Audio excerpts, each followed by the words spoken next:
These stills, dated March 2015, purport to show a man being thrown from a building. According to the last caption, he was also then stoned to death. His alleged crime being gay.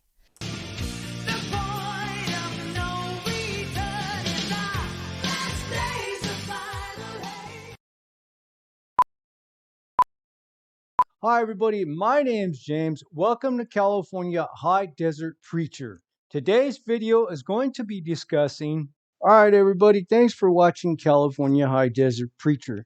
Why in the eyes of the woke mob and in the eyes of the progressive militia and in court of opinion with those who are in power and shouldn't be, is it acceptable for Muslims not only to martyr and kill members of the LGBT, but it is acceptable for them to throw members of the alphabet community off of bridges, off of buildings, decapitate them, pour gasoline on them and light them on fire and make it all a public spectacle.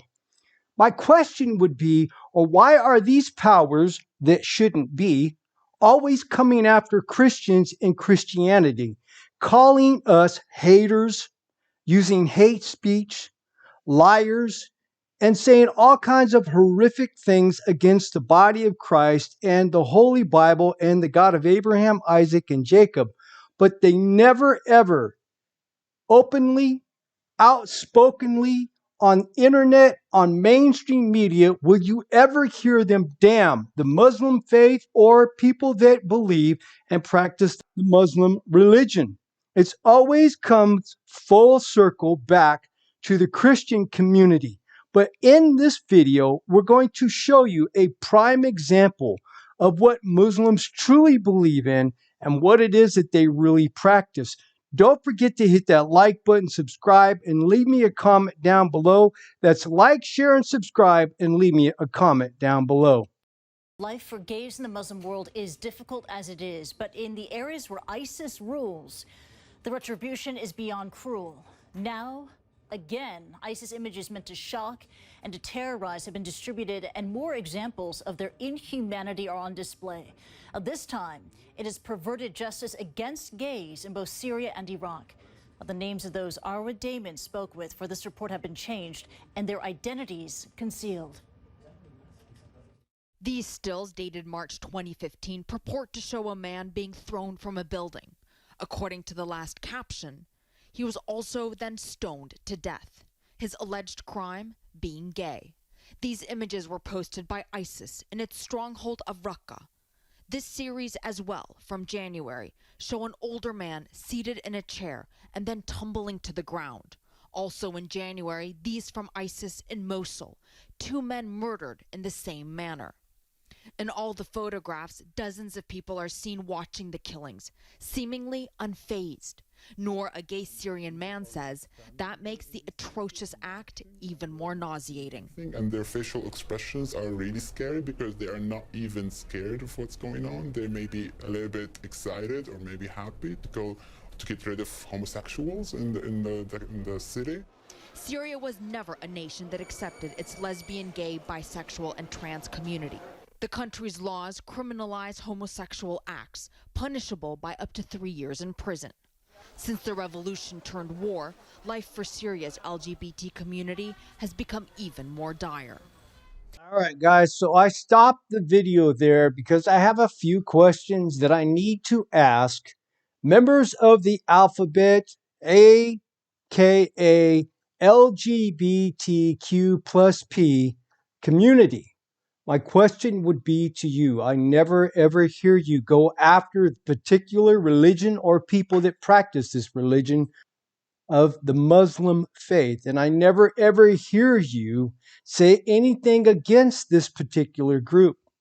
My question would be, you always have the time and energy and capability through BLM and Antifa and around the world, especially in Western countries where they're still legally allowed to practice Christianity outside in the open air, you congregate around these open-air street preachers that try to teach with you in love and share with you the gospel of Jesus Christ, you accuse people of being hateful. You accuse Christians of committing hate crimes against people of color, against people of other nationalities or races or religion, and the alphabet community. But I never, ever, ever hear you say anything against what the Muslim community is doing against the alphabet community. My question would be to you, what it is that's stopping you?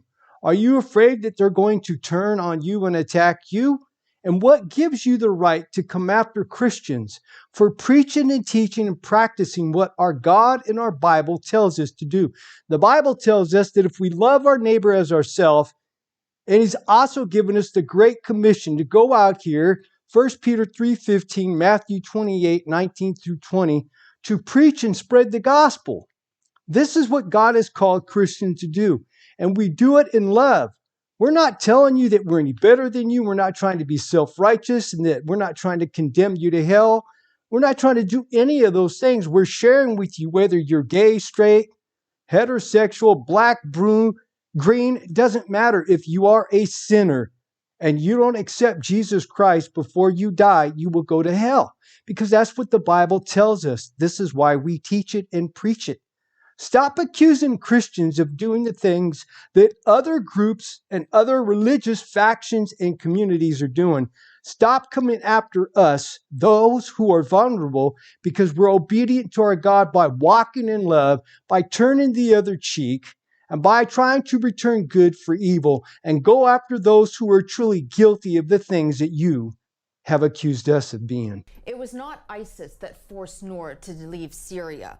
Well before ISIS emerged as a significant force. In 2012, Noor saw this video. This is the only frame that is not too gruesome to show. The video depicts two men being beheaded. They're accused of being spies. But then towards the end of the clip, a voice references a verse from the Quran. And Noor says when he heard that, it became one of the main reasons why he decided to leave.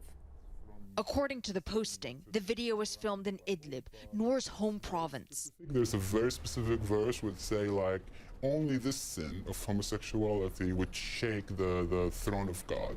So whenever we hear this on video or on audio, we know exactly that this meant for gay people. It was a moment of clarity, a moment of understanding that this place within is not safe anymore. Sami and his partner consider themselves already married. They fled after Sami's family found out they were together, and a car tried to run them over. 2 hours later, Sami's phone rang. There was a man that was first he said, this time you could have made it and you survived, but the next time you will not. In Istanbul, the couple lives in shared housing with other Syrian men. When the ISIS photos emerged, one of their Syrian housemates made a sickening comment. He made a very absurd joke about he was so amused and he has so much fun watching homosexual, and he say now gay men can fly. 316. He did not come to the